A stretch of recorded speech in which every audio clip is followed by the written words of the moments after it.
Assalamualaikum warahmatullahi wabarakatuh. Hai teman-teman, berjumpa lagi dengan Yanda Ahmad. Kita akan belajar pendidikan agama Islam. Sebelum kita lanjut ke pembelajaran, marilah kita berdoa terlebih dahulu dengan harapan mudah-mudahan belajar kita diberikan kemudahan oleh Allah Subhanahu wa taala. Bismillahirrahmanirrahim. Raditu billahi rabba wa bil islami dina wa bi muhammadin nabiyyan wa rasula. Rabbi zidni ilma warzuqni fahma. Amin.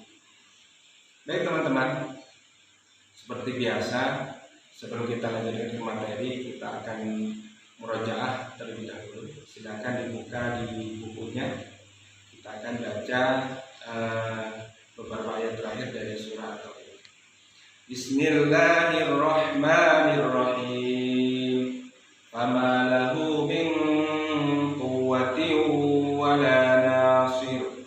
Was-samaa'i dzatir raj' wal ardi dzatis sadr.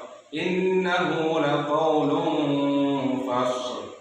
Wa ma huwa bil hazl. Innahum yakiduna kaida wa akidu kaida famahhilil kafirina amhilhum waida.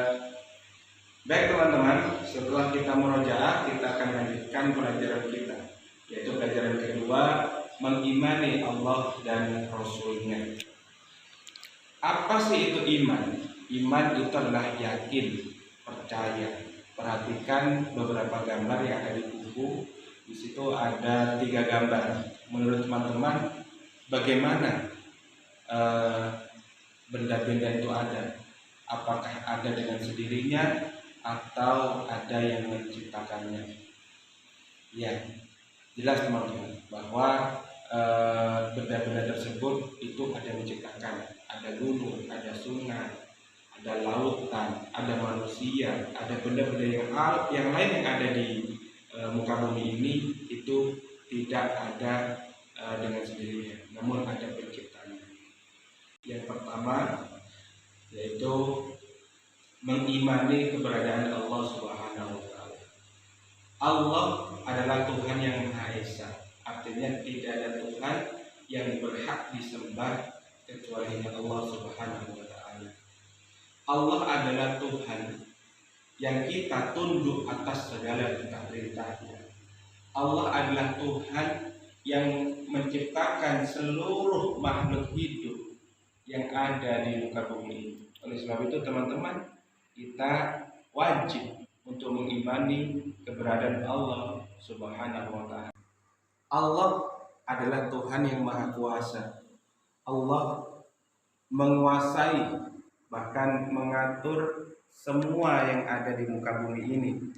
Allah menjadikan musim hujan, Allah menjadikan musim kemarau, Allah menciptakan tumbuhan, Allah menciptakan manusia, dan Allah yang mengatur segala yang ada di muka bumi ini, dan tidak ada satupun yang mampu menandingi kekuasaan Allah Subhanahu wa taala.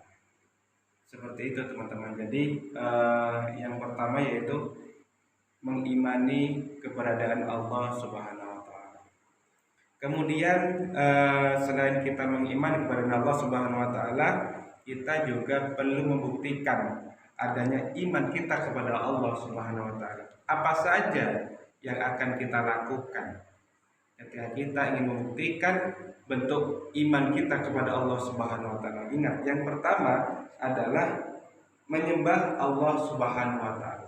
Dengan cara bagaimana menyembah Allah? Yaitu dengan beribadah kepada Allah, meminta pertolongan kepada Allah, senantiasa menyandarkan sesuatu kebutuhan kita kepada Allah Subhanahu wa taala, sehingga yang kita rasakan, apa yang kita dapatkan itu semata-mata untuk ibadah kepada Allah Subhanahu wa taala. Itu bukti yang pertama. Kemudian bukti yang kedua, Berdoa hanya kepada Allah Subhanahu wa taala. Kita sebagai hamba yang lemah, kita sebagai hamba yang tidak bisa melakukan apa-apa kecuali karena izin Allah Subhanahu wa taala, maka wajib bagi kita untuk senantiasa berdoa kepada Allah Subhanahu wa taala, meminta kepada Allah Subhanahu wa taala sebagaimana yang tertera di dalam surah Al-Fatihah, iyyaka na'budu wa iyyaka nasta'in, hanya kepadamu ya Allah kami menyembah dan hanya kepadamu ya Allah kami mohon pertolongan. Itu merupakan bukti bahwa kita iman kepada Allah Subhanahu wa taala.